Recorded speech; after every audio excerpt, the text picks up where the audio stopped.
Okay, originally I wanted to play Cyberpunk 2077 and watch this after, so I started the game up and played through like the first 30 minutes. But then I found out that the game actually takes place after the events of Edgerunners, so I decided to give it a watch first. And I gotta say, holy crap. Anyway, enough with the intro, here's my review on Cyberpunk Edgerunners. Warning, there will be spoilers for the show in this review. I really recommend that you watch it yourself before watching this video. Okay, the plot of the show centers around this kid named David Martinez. Basically, his mom doesn't make a lot of cash, but even so she wants him to have a good life and go to a very prestigious school where he's bullied a lot for being poor. But when David's mom is ambushed by a gang and killed for associating with the Edgerunners, David then finds a piece of military-grade cyberware called the Sandevistan. After his mom's death, David is stricken with grief and injects himself with the Sandevistan. However, David is then ambushed by the cyberpunks who want the Sandy back. Their leader Maine is actually an old friend of David's mom. Because of this, David asks to join Maine's crew and use his Sandevistan to help him out. Maine agrees, and from then on he becomes part of the Edgerunners. I think the plot is really cool. I really like the ways that the story takes advantage of the fact that they are in this futuristic world, and also how they keep it grounded by making David's motivation not be because of technology but because of his mother's death.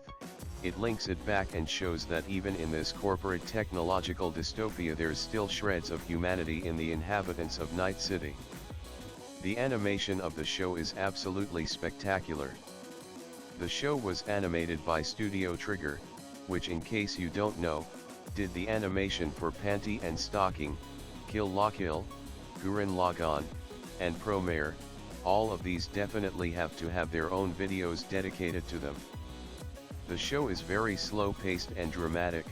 This is a pretty big departure to the stuff Trigger normally works on. I'm not saying they can't be dramatic, but they're mostly upbeat and row fight the power, you know, that sort of stuff. But surprisingly, Trigger does know how to restrain themselves, and when you do see their awesome animation it ends up hitting twice as hard because you don't see it as much here. In Gurren Lagann, another show Trigger animated, they bust out all the flashy transformation sequences and drill moves every episode and you start getting desensitized to it, so they have to keep one-upping themselves every episode and make it cooler and flashier to keep up the wow factor. No such thing in Edgerunners. They know when and how to use the badass animation so you actually remember it more. Alright, let's talk about the writing. So I really do like the show's writing. When I watched the English dub. It does have some changes from the Japanese version, but they are surprisingly welcome changes, like for example, more characters use our average quote-unquote gamer slang in 2077. By that I mean words like pleb and noob. This man David casually out here saying I'm built different. But apart from those welcome additions, the show does know how to balance comedy and drama really well. And sometimes you don't even know that the drama hit until it's too late. Alright, let's do voice actors now.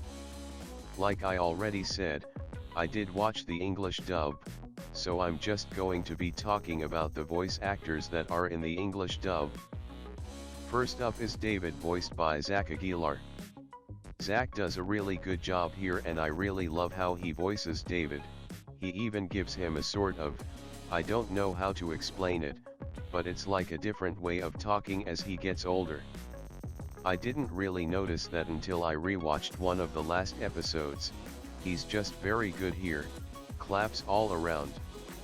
David himself is actually pretty tragic considering his ending. His entire character arc of losing his family and finding a new one in the Edgerunners only for him to just die, is incredibly tragic. Lucy is up next, voiced by Emmy Lowe. She's pretty good here. Like Zach, she also does do some subtle changes in her voice that if you're not directly listening for, might go over your head. Lucy herself is another tragic character like David. I really like her character arc of her being closed off from the rest of the Edgerunners, but only opening up more when she's with David. It's just a very cute and wholesome relationship between the two. Okay, next is Maine, voiced by William C. Stevens. William does an excellent job as Maine. Being able to switch from threatening to goofy to stern with his range is honestly very impressive. Maine is the leader of the Edgerunners and is like a surrogate big brother to everyone, keeping them out of trouble and in line. He's really the heart and soul of the team, and it just hurts all the more when he dies to cyberpsychosis. David does his best to fill his shoes, but there really will only be one Maine. Next is Rebecca, voiced by Alex Cazares. I knew I recognized Alex's voice from something, but it wasn't until I started doing this section that I realized why her voice seemed so familiar. She voices Lulu from the WarioWare games. Alex does have that super iconic voice that only a couple of other voice actors have, which is really cool. She is just awesome here as Rebecca, being able to deliver on the comedic and emotional moments of her character, which you got to give props to. Rebecca herself is an awesome character. She's fiery, hot-blooded, and does have a bit of a crush on David, but that doesn't mean she's not going to be content with just being his friend. She's also one of the funniest characters in the show, and one of the most iconic ones to come out of it. Oh man, we've got like how many left? 5 more, oh man. Okay, next is Dorio, voiced by Marie Westbrook. If Maine is the big bro of the group, Dorio would be the big sis. Okay, it only now crosses my mind that that comparison might be a bit weird since they're both dating, but just go along with it for now. Marie does a really good job voicing her. Like most of the characters I talked about, she can switch from drama to comedy seamlessly. I particularly love her final scene where she and Maine die. She just goes all out on her final lines. Okay, Pilar is up next, and he's voiced by It's Ian James Corlett. In case you don't know, IJC was the original voice of Goku before Sean Schemmel took over. He's really good here. I really wish we got to see more of Pilar and Rebecca's relationship as siblings, but alas, it just wasn't meant to be. It's a real shame because Pilar has one of my favorite designs in the show. I really love his 2 long ass arms, his mohawk, and visor. It's just an awesome design all around. Okay, next is Kiwi, voiced by Stephanie Wong. Apparently this is her first credited role as a voice actor, at least, from what I can see, cause I'm on behind the voice actors right now and I really don't see that she's been in anything else. Regardless, I think she's pretty good here, even if she doesn't really stick out that much, which is a shame because Kiwi herself is actually really cool. She's one of the only other hackers on the Edgerunners team, and even though she did betray the team, I still think that she cared about them. If she didn't, she wouldn't have sent them cords to where Faraday is, and even after all that, she's kinda best girl. While everyone else simps over Lucy and Rebecca, I'm over here simping over this hacker goddess. Alright, let's move on before I get too excited here. Falco is up next and is actually voiced by Matthew Mercer. He does a really good job, but can you blame me for not knowing his VO? Falco has seriously limited screen time. In fact, the only time I ever noticed him was when he punched Maine, and it surprised me. The only thing I was thinking at the end of the episode was, who is the rando that punched Maine in the face? And that's kind of all my thoughts on Falco. He never stood out and I never really cared about him until the final episode, honestly. Alright, final voice actor, and oh boy, you're going to be surprised with who this is. Last up is Faraday, voiced by Giancarlo Esposito. Holy shit, dude, it's freaking Gus Fring LMAO, but I was actually surprised when I found out it was him. When I was watching the show I knew his voice felt familiar, but I just didn't put 2 and 2 together. Needless to say, he was awesome as Faraday. Faraday himself is the guy sending the Edgerunners out on missions and stuff like that. He used to work with Maine, but after his death he decided to try and see if David had the cojones to be able to replace him. It's amazing how with literally only 2 episodes you're able to make someone so hateable. It's honestly impressive. Before we hit final thoughts, let's talk about my top 3 favorite episodes. Episode 2, Like a Boy.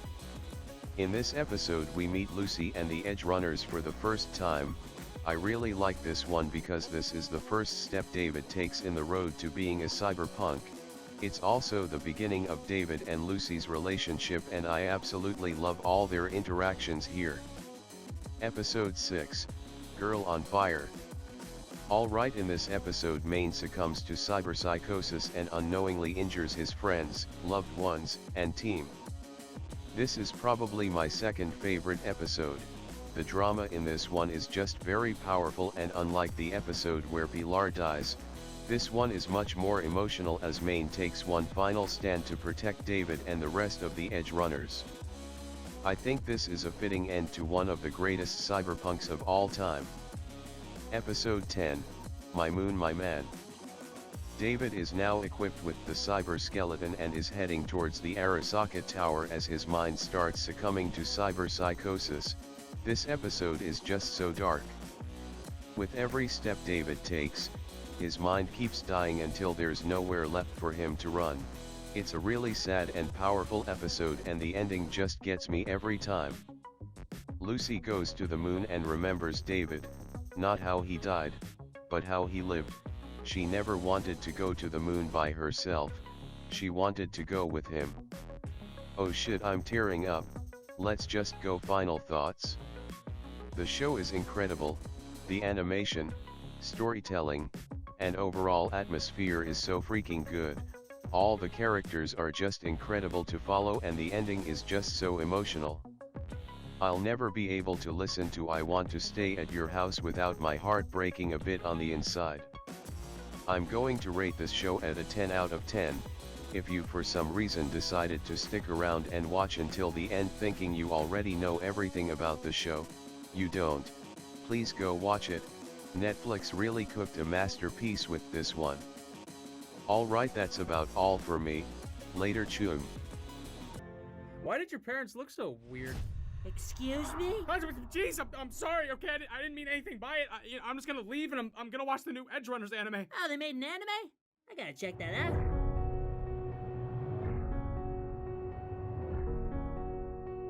Come on, Jim! We gotta find Adam Smasher and kill that son of a bitch!